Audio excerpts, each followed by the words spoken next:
الرحیم والصلاۃ والسلام علی سید المرسلین۔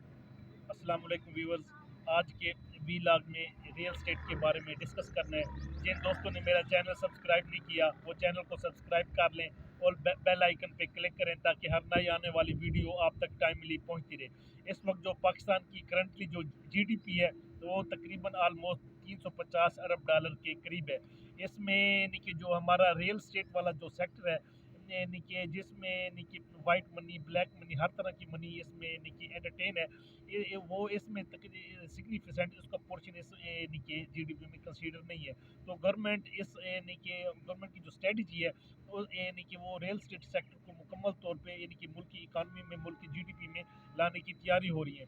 اگر وہ گورنمنٹ ایسا یعنی کہ کرنے میں کامیاب ہو جاتی ہے تو اس جو ہماری جو جی ڈی پی ہے وہ اس وقت جو تقریباً 350 ارب ڈالر کے قریب ہے، تو وہ یعنی کہ یک مشت یعنی کہ 700 ارب ڈالر کے قریب یعنی کہ پہنچ جائے گی۔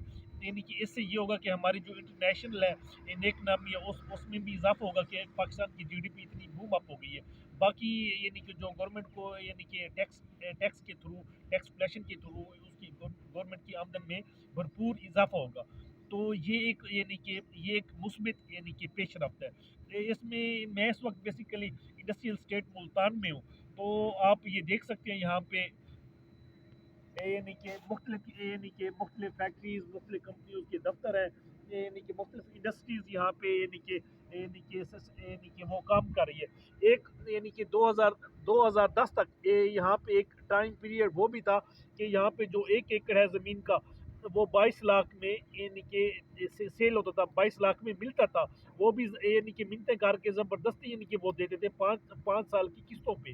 تو اب یہاں پہ جو 1 ایکڑ ہے زمین کا وہ 8 سے 10 کروڑ میں وہ بھی بڑی مشکل سے ملتا ہے۔ وہ بھی جو مالک ہے اس کی منتیں ترلے کر کے اس کے گوڈوں پاؤں پکڑ کے پھر وہ بیچنے پہ تیار ہوتا ہے۔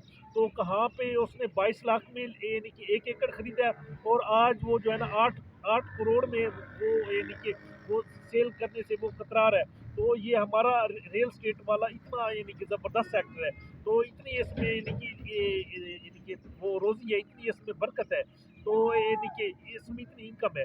تو یعنی کہ یہ اگر اس میں یعنی کہ جیسے یہ ٹیکس نیٹ ورک میں آئے گا تو یعنی کہ ہمارے یعنی جو گورنمنٹ کی جیسے انکم میں اضافہ ہوگا تو حکومت میں یعنی کہ اپنے جو ایکسپینسز ہے وہ یعنی کہ فلاحی کاموں پہ یعنی کہ لگائے گی، اور باقی جو یعنی کہ جو ترقیاتی کام ہے وہ یعنی کہ اس میں اضافہ ہوگا، جس سے ہمارے ملک میں جو ہے نا اوورآل یعنی کہ خوشحالی آئے گی۔ پہلے تو ایسا تھا کہ جو دولت تھی نا، دولت چند ہاتھوں میں مرکوز تھی، یعنی کہ اس کو ٹیکس نیٹ ورک میں لانے سے جو یعنی کہ اس کی جو دولت ہے وہ یعنی کہ پہلے ایک ہاتھ میں 10 ہاتھوں میں تھی، اب پھر یہ 100 ہاتھوں میں چلی جائے گی، تو یعنی کہ اس سے اوورآل سبھی کو فائدہ یعنی کہ ہوگا۔ تو آج کے ویلاگ میں اتنے مزید اپڈیٹس کے لیے میرے چینل کو سبسکرائب کیجیے۔ والسلام۔